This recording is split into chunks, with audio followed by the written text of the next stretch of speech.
పారదర్శకతను పెంచే లైవ్ టెలికాస్ట్లు ఆపడం దేనికి? ఇక నెక్స్ట్ టాపిక్, దేశవ్యాప్తంగా మహిళలపై చిన్నారులపై లైంగిక దాడుల ఘటనలు చూస్తూ ఉన్నాం సార్. ఇవి ఇంకా పెరుగుతూ ఉన్నాయి కూడా.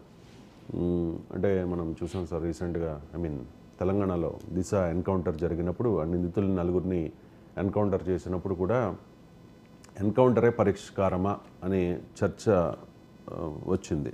అలాగే ఇప్పుడు బద్లాపూర్ ఘటనలో కూడా చిన్నారులపై, బద్లాపూర్ పాఠశాలలో చిన్నారులపై లైంగిక వేధింపులకు పాల్పడిన కేసులో నిందితుడు అక్షయ్ సిందే పోలీస్ ఎన్కౌంటర్లో ప్రాణాలు కోల్పోయాడు సార్.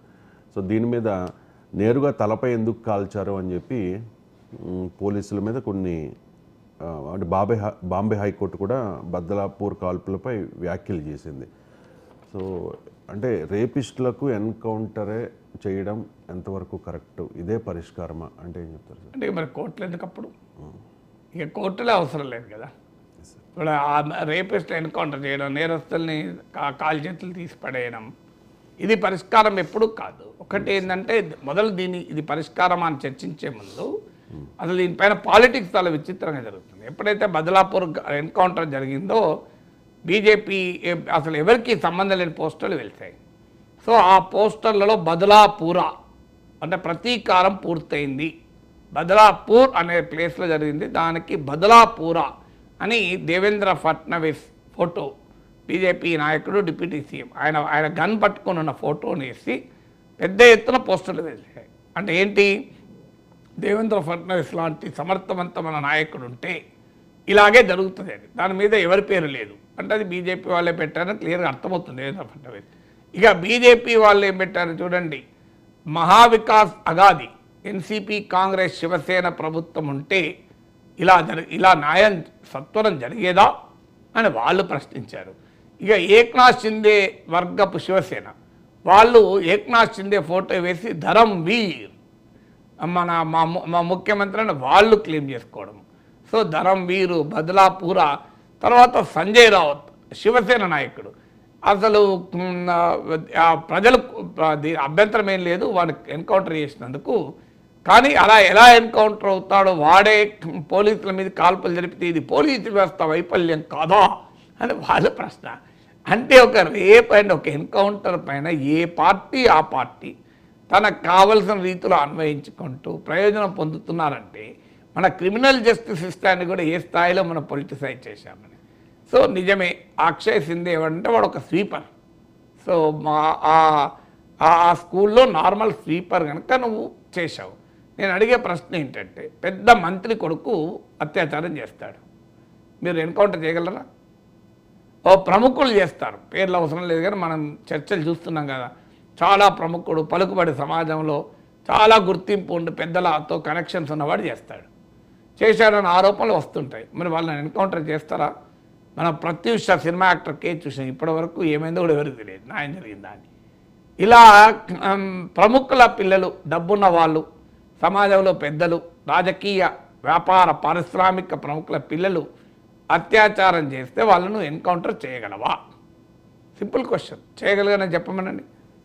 ఎన్కౌంటర్ అప్పుడు ఎన్కౌంటర్ కనీసం మంచో చెడో తర్వాత సంగతి, సమన్వయం అయితే జరిగింది, ఎవరికైనా మంచిదే అని. ఇది అందువల్ల అది మొదటి క్వశ్చన్. రెండవ క్వశ్చన్ ఏమవుతుందంటే, చాలా సందర్భాల్లో మనకు ఒక నిందితుడు అని అప్పుడున్న ఎవిడెన్స్ని బట్టి అనుకుంటాం, నిందితుడు అని క్లియర్గా పలానా వాడే అని అనిపిస్తుంది. కానీ ఏడాదికో రెండేళ్లకో వీడు కాదు నిందితుడు. ఇప్పుడు హైదరాబాద్ మక్కా మసీద్ ఘటనలో కూడా జరిగింది. వెంటనే పలానా వాళ్ళు నిందితులని కొంతమంది అరెస్ట్ చేశారు.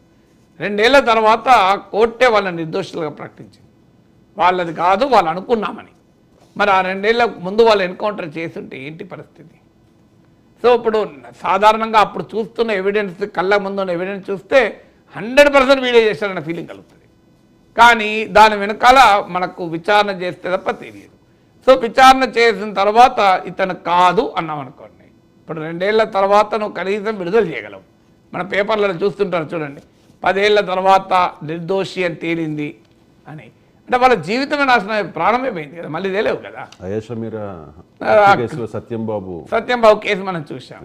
సో కనీసం 10 ఏళ్ల తర్వాత బయటకు వచ్చాడు. ఇప్పుడు అది కూడా లేదు కదా. అందువల్ల మన క్రిమినల్ జస్టిస్ సిస్టమ్ ఏది కూడా 100% వీడే దోషి అని చెప్పగలమా? అయితే మరి ప్రజలెందుకు దీన్ని సమర్థిస్తున్నారు? సో పెద్ద ఎత్తున మహారాష్ట్రలో బదలాపూర్ ఘటనకు అనుకూలంగా ప్రజలు రియాక్ట్ అయ్యారు. హైదరాబాద్లో దిశ విషయంలో కూడా ప్రజలు రియాక్ట్ అయ్యారు. ప్రజలు రియాక్ట్ కావడం న్యాయం. ఎందుకు న్యాయం? ఈవెన్ ఆ పోలీస్ అధికారులు కూడా కొన్ని సందర్భాల్లో ఆ ఘటన చూసిన తర్వాత భరించలేరండి. ఇప్పుడు మనం ఇక్కడ కూర్చొని ఉపన్యాసాలు ఇస్తాం, కానీ ఆ ఇన్వెస్టిగేట్ చేసే పోలీస్ ఆఫీసరు కొన్నిసార్లు రాజకీయ నాయకత్వం తమకు ఇది పొలిటికల్గా డ్యామేజ్ జరుగుతుంది, చర్యలు తీసుకుంటలేరని ఆరోపణలు వస్తున్నాయి. ఇలా బదలాపూర్లో కూడా అదే ఆరోపణలు ప్రతిపక్షాలు చేసి ఆ స్కూల్ యజమాని బీజేపీ అతను, అందుకే ఏమి తీసుకుంటలేరు అని. ఇల్లోనే మన దేశంలో ఉన్న సమస్య ఏంటంటే ఒక వ్యక్తి చేసే తప్పును వెంటనే పార్టీలకు నాయకత్వానికి ఆపాదిస్తాం. ఇప్పుడు ఆ స్కూల్ యజమాని నిజమే బీజేపీ అనుకుందాం, ఏం బీజేపీ ఆదేశించిందా వాడిని పరిమాణ పని చేయమని? మన బీజేపీకి ఎట్లా అంటగడుతుంది దాన్ని? ఆ యజమాని ఆ నేరం చేసినాక అతను తప్పించుకోవడానికి బీజేపీ సహకరించింది అనుకో, ఖచ్చితంగా బీజేపీని ప్రశ్నించాలి. కానీ ఆ యజమాని బీజేపీ అనేంత మాత్రాన తప్పంతా బీజేపీ చేసినట్టు ఎట్లవుతుంది? ఏ రాజకీయ పార్టీ అని అత్యాచారం చేయమని చెప్తుంది తమ కార్యకర్తలకు. కానీ రాజకీయాలు అలా ఉండదు. ఓ వాడు బీజేపీ చూడండి అని చెప్పి మొదలుపెట్టారు. సో సమస్య యజమాని బీజేపీ అయినందుకు బీజేపీని తప్పు పట్టకూడదు. ఆ యజమానిని కాపాడేందుకు ఏమన్నా బీజేపీ చేసింది అనుకోండి, అప్పుడు తప్పు పట్టాలి. కానీ అంత రాజకీయాల్లో అంత ఔచిత్యము అంత విచక్షణ ఉండదు కదా. తమకు అవకాశం వచ్చినప్పుడు ప్రత్యర్థుల సంగతి తేల్చడమే కదా. సో అందువల్ల రాజకీయ నాయకత్వం చర్యలు తీసుకోవడం లేదు అని తీవ్రమైన ప్రజా వ్యతిరేకత కొన్నిసార్లు వ్యక్తమవుతుంది. అప్పుడు రాజకీయ నాయకత్వమే శాంక్షన్ ఇవ్వచ్చు, లేపేంద్రవాన్ని కనీసం మాకు పొలిటికల్గా ఇది ఒక తలనొప్పిగా ఉంది అని.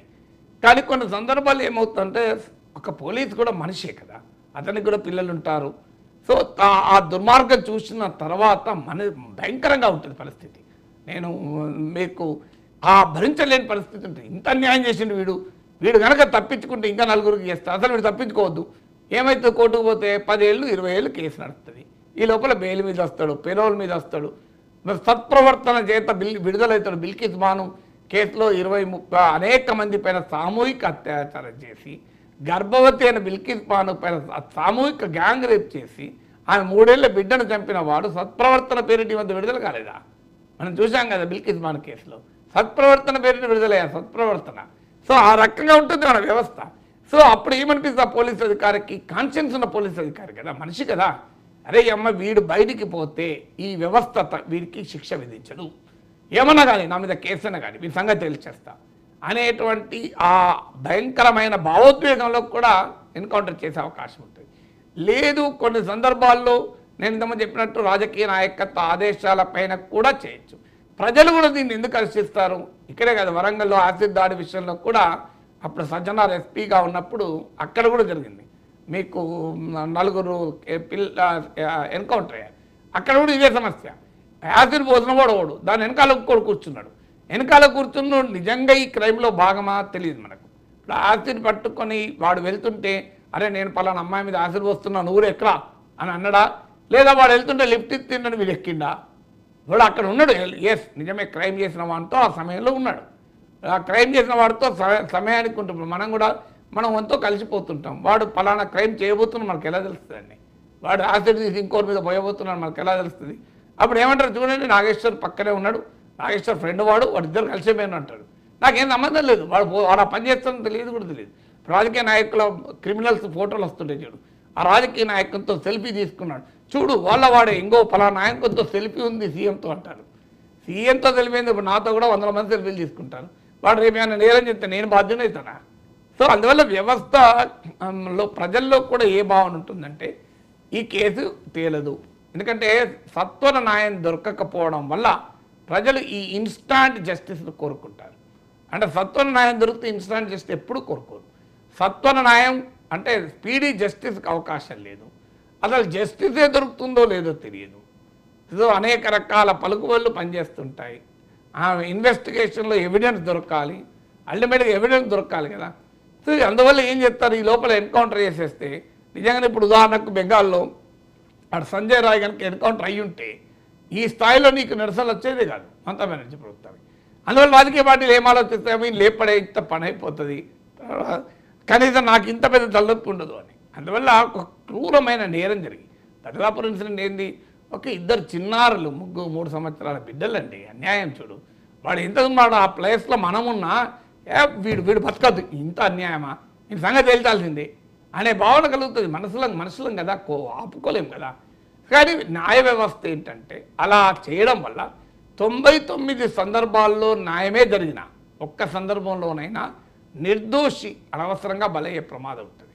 అందువల్ల మన చట్టం ఏం చెప్తుందంటే ఒకవేళ 199 నేరస్తులు తప్పించుకున్నా ఒక్క నిజాయితీ పరునికి శిక్ష పడకూడదు అని మన చట్టం చెప్తుంది. తప్పించుకోవాలని కోరుకోం మనం, కానీ అనవసరంగా తప్పు చేయని వాడికి శిక్ష పడే ప్రమాదం ఉంటుంది. అది జరగద్దు అంటే పరిష్కారం ఏంటి? సత్వర న్యాయమే. కానీ అన్ఫార్చునేట్లీ ఇలా కోర్టుల కేసులు పెండింగు, అది తేలదు, ఏళ్ళ తరబడి తేలదు. మరి ప్రజలు ఏం చేయాలి? ప్రజలు స్పీడీ జస్టిస్ కోరుకుంటున్న ప్రజలకు స్పీడీ జస్టిస్ లభించకపోయే వరకు ఇలాంటి ఇన్స్టాంట్ జస్టిస్ వానికి ఎన్కౌంటర్ చేయాలి అనేటువంటి బలమైన కోరిక. ఇప్పుడు మహారాష్ట్రలో మీరు చూడండి, బలమైన కోరిక. అందుకే మీరు చూడండి, ఎన్కౌంటర్ చేసిన పోలీసుల మీద కేసు పెడితే సమాజంలో చాలా వ్యతిరేకత వస్తుంది. ఏంటి వాళ్ళు మంచి పని చేశారని చెప్పి ప్రజలు వాళ్ళు తీసుకెళ్ళి బొకేలు ఇస్తారు. అందువల్ల ఇది వెరీ కాంప్లెక్స్ సబ్జెక్ట్. ఎందుకు ఈ ఎన్కౌంటర్ చేయడం కరెక్టా కాదా అంటే క్రిమినల్ జస్టిస్ సిస్టాన్ని నమ్మిన ఎవరైనా ప్రజాస్వామ్యబద్ధంగా చట్టబద్ధంగా వాళ్ళని శిక్షించాలని కోరుకుంటారు. కానీ చట్టం వాళ్ళని శిక్షించడం లేదు. అలాంటప్పుడు సమాజం ఏం కోరుకుంటుంది? చట్టం శిక్షించడం లేదు కనుక ఈ రకంగానే శిక్ష పడాలి. కానీ అది పరిష్కారం ఎప్పుడు కాదు. ఎందుకు కాదు అంటే ఎక్కడో ఒక చోట అన్యాయంగా ఒక అమాయకుడు బలయ్యే ప్రమాదం అయితే ఉంటుంది.